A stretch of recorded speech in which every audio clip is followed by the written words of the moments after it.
Bienvenue. Aujourd'hui, on s'attaque à un outil formidable qui va rendre le français parlé beaucoup plus naturel, plus fluide, bref, plus authentique. Il s'agit du gérondif.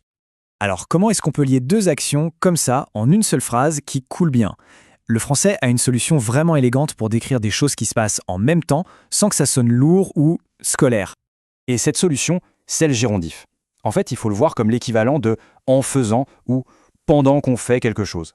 C'est un vrai couteau suisse de la langue française, vous allez voir. La bonne nouvelle, c'est que pour le construire, c'est très logique. Pas de panique, il y a une formule toute simple, presque mathématique. Allons voir ça de plus près.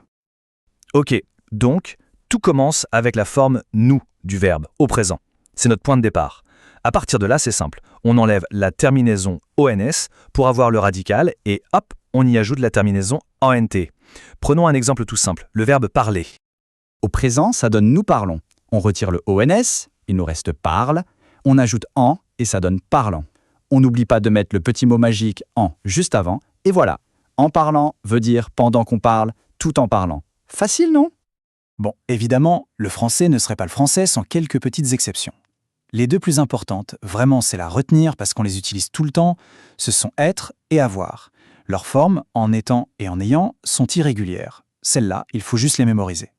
Maintenant qu'on sait comment le former, passons au plus intéressant. À quoi il sert concrètement?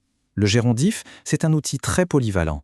Il a 4 fonctions principales, on pourrait dire 4 super pouvoirs pour enrichir une phrase. Découvrons-les une par une. Alors, sa première fonction, la plus courante, c'est d'exprimer la simultanéité. C'est vraiment l'idéal pour décrire une personne qui fait deux choses en même temps. Cet exemple est parfait. On a les deux actions, prendre sa douche et chanter, qui sont fusionnées dans une seule phrase, super fluide. C'est en chantant qui fait toute la magie ici. Deuxième super pouvoir, le gérondif peut aussi exprimer la cause. En gros, il nous aide à expliquer pourquoi une action a lieu. Il répond à la question « Pourquoi ?». Là, le lien de cause à effet est limpide. La question c'est pourquoi il a réussi son examen? La réponse est juste là, dans le gérondif, parce qu'il a bien révisé. C'est la cause de sa réussite. Troisième fonction, le gérondif peut expliquer la manière. Cette fois, il répond à la question « Comment ?».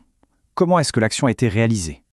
Le gérondif, en mettant, nous dit exactement la méthode, le moyen qu'il a utilisé pour arriver à son but, c'est-à-dire trouver un appartement. Et enfin, quatrième et dernier usage, le gérondif peut poser une condition. Il devient alors une alternative, souvent plus concise et plus élégante, à une phrase qui commence par « si ». On sent bien la condition ici. En suivant ses conseils veut dire la même chose que si on suit ses conseils. La réussite devient possible, mais à une condition, celle de suivre les conseils. Attention, on aborde maintenant un point un peu plus subtil, une distraction très importante qui peut parfois prêter à confusion.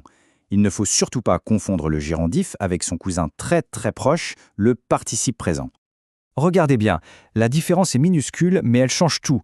Avec en, dans en arrivant, l'action d'arriver se rapporte au sujet. Il, c'est lui qui arrive. Sans en, dans arrivant, l'action décrit l'objet. Sophie, c'est elle qui arrive. Un petit mot qui change complètement le sens de la phrase. C'est fou! Allez, pour finir, on récapitule rapidement les points essentiels à garder en tête pour bien maîtriser le gérondif. Voici donc la boîte à outils du gérondif. Qu'est-ce qu'on y trouve? La formule de base. Les deux irréguliers à connaître par cœur, en étant et en ayant. Les 4 grands usages, simultanéité, cause, manière et condition. Et surtout le point crucial, le rôle du petit mot « en » qui fait toute la différence avec le participe présent. Finalement, le gérondif, c'est bien plus qu'une simple règle de grammaire. C'est une porte d'entrée vers une expression plus riche, plus nuancée. Le défi maintenant, c'est d'ouvrir l'œil pour le repérer à la lecture et puis d'oser s'en servir pour rendre ses propres phrases plus vivantes.